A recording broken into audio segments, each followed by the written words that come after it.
Hi friends, welcome back to my channel. இன்னைக்கு நம்ம சேனல்ல வீட்டை வந்து க்ளீன் பண்றதுக்கான வீடியோ தான் இது. இந்த ஒரு பொருள் போதும் फ्रेंड्स, உங்க வீடு வந்து கிச்சன் எல்லாம் பளிச்சுன இடம்.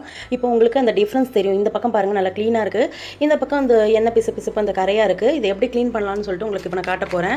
இது வந்து பாத்தீங்கன்னா இந்த ஒரு பொருளே வந்து உங்களுக்கு சூப்பரா வந்து க்ளீன் ஆயிடும். என்னன்னு பாத்தீங்கன்னா அதுதான் இந்த வினிகர், சிந்தட்டிக் வினிகர் இல்லனா ஆப்பிள் சைடர் மாதிரி வினிகர் இருக்கு இல்லீங்களா? அதை வந்து எங்க வந்து நீங்க க்ளீன் பண்ண போறீங்களோ அங்க வந்து இந்த மாதிரி நீங்க வந்து ஸ்ப்ரே பண்ணி விட்டுருங்க. ஸ்ப்ரே இருந்தாலும் ஸ்ப்ரே பாட்டில கூட நீங்க யூஸ் பண்ணிக்கலாம்.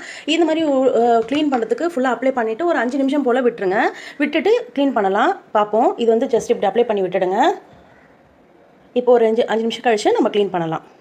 இப்போ பார்த்தீங்கன்னா 5 நிமிஷம் ஆகிடுச்சு. நான் இந்த இடத்த வந்து இப்போ வந்து ஒரு ஸ்க்ரப்பர் வச்சு க்ளீன் பண்ணி காட்டுறேன். இங்கே பாருங்கள், 5 நிமிஷம் போல் விட்டுட்டு நீங்கள் தேய்ச்சாலே உங்களுக்கு ஈஸியாக வந்து இந்த ஸ்டெயின்ஸ் எல்லாம் க்ளீன் ஆகிடும். கப்போர்டுன்னு இல்லை ஃப்ரெண்ட்ஸ், நீங்கள் kitchen sink, bathroom wash basin, tiles, அது மாதிரி எங்கே வந்து இந்த மாதிரி வந்து இந்த டஃப் ஸ்டெயின்ஸ் இருந்தாலும் ஈஸியாக வந்து க்ளீன் ஆகிடும். இப்போ பாருங்கள், உங்களுக்கே தெரியும் ஃபஸ்ட்டு எப்படி இருந்தது, இப்போ எவ்வளோ க்ளீன் ஆகிடுச்சு பாருங்கள். 5 நிமிஷம் விட்டாலே போதும், உங்களுக்கு வந்து இந்த வினிகர் வந்து அந்த ஸ்டெயின் எல்லாத்தையும் சூப்பராக க்ளீன் ஆகிடும். இப்போ நான் இந்த இடத்த க்ளீன் பண்ணி காட்டுறேன். ஸ்டெயின் பார்த்துக்கோங்க எப்படி இருக்குன்னு. ஸ்க்ரப்பர் வச்சு தேய்ச்சி விட்டாலே சூப்பராக வந்து க்ளீன் ஆகிடும். பாருங்கள், விசிபிளான க்ளீன் தெரியுது பாருங்கள். நீங்கள் இந்த பாத்ரூம் டைல்ஸு, ஏற்கனவே சொன்ன மாதிரி கிச்சனில் அந்த ஸ்டவ் மேலெல்லாம் கூட நீங்கள் க்ளீன் பண்ணுறதுக்கு யூஸ் பண்ணிக்கலாம். ரொம்ப கஷ்டமான விஷயம் பார்த்தீங்கன்னா இந்த மாதிரி இந்த எண்ணெய் பிசுப்பெல்லாம் க்ளீன் பண்ணுறது தான் ரொம்ப கஷ்டமான விஷயமா இருக்கும். இதுக்கெல்லாம் நீங்கள் வினிகர் வந்து யூஸ் பண்ணிங்கன்னா சூப்பராக வந்து பளிச்சுன்னு ஆகிடும் உங்களுக்கு.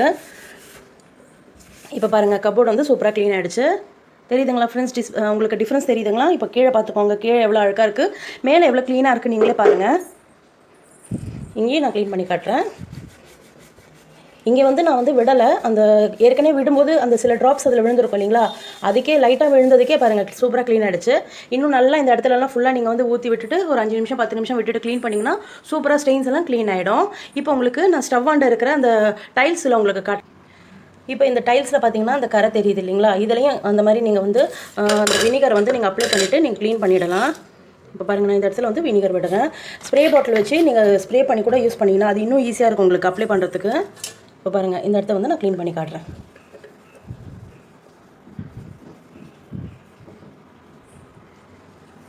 பாருங்கள் எவ்வளோ பளிச்சுன்னு ஆகுதுன்னு. ஏன்னா கிச்சனில் வந்து இந்த ஸ்டவ் பின்னாடி இருக்கிற இடம் வந்து உங்களுக்கு ரொம்ப வந்து எண்ணெய் பிசுப்பு அதிகமாக படும். அதை க்ளீன் பண்ணுறதுக்குள்ளே போதும் ஆகிடும். இப்போ இந்த மாதிரி வினிகர் யூஸ் பண்ணிங்கன்னா இன்னும் உங்களுக்கு சூப்பராக க்ளீன் ஆகிடும், ஒர்க்கும் ஈஸியாக முடியும்.